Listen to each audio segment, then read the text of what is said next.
Asia cup বাছাই পর্বে আন্তর্জাতিক মানের লাইভ সম্প্রচার, ব্যবহার হবে রোবোটিক ক্যামেরা। আগামীকাল শুরু হতে যাচ্ছে এশিয়া কাপ বাছাই পর্বের গুরুত্বপূর্ণ ম্যাচ। আর এই ম্যাচকে ঘিরে বাড়তি উত্তেজনা যোগ করতে যাচ্ছে আন্তর্জাতিক মানের লাইভ প্রোডাকশন।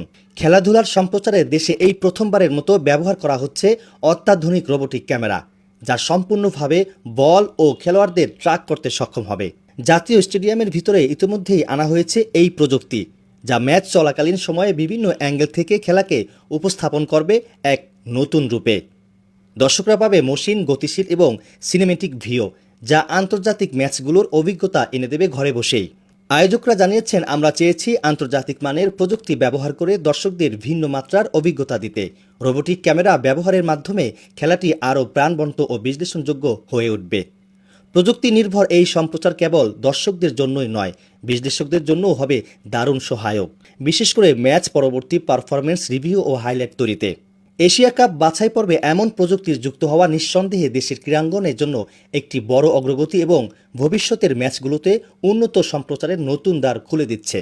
দর্শক, আরও একটি তথ্য যদি আমি আপনাদেরকে দিয়ে রাখি, সেটি হচ্ছে আগামীকাল বাংলাদেশ সিঙ্গাপুর ফুটবল ম্যাচ উপলক্ষে ঢাকা মেট্রোপলিটন পুলিশের পক্ষ থেকে নিরাপত্তা ও যানবাহন নিয়ন্ত্রণে প্রয়োজনীয় ব্যবস্থা হাতে নেওয়া হয়েছে। ইউনিফর্ম ও সাদা পোশাকে পর্যাপ্ত সংখ্যক পুলিশ সদস্য মোতায়েন থাকবে।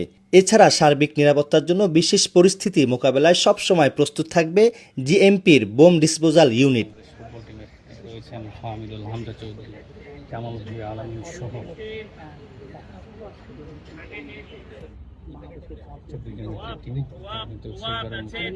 প্রস্তুতি গ্রহণ করছে আগামীকালের ম্যাচটি অনেক গুরুত্বপূর্ণ ম্যাচ।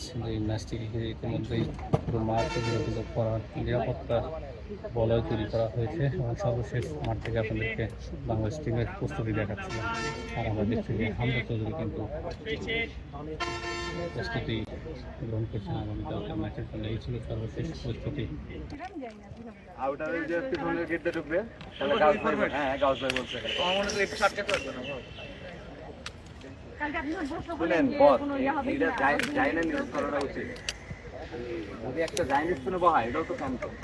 হ্যাঁ, দিয়ে দূরে বল দিয়ে দিল, রাতের দিকে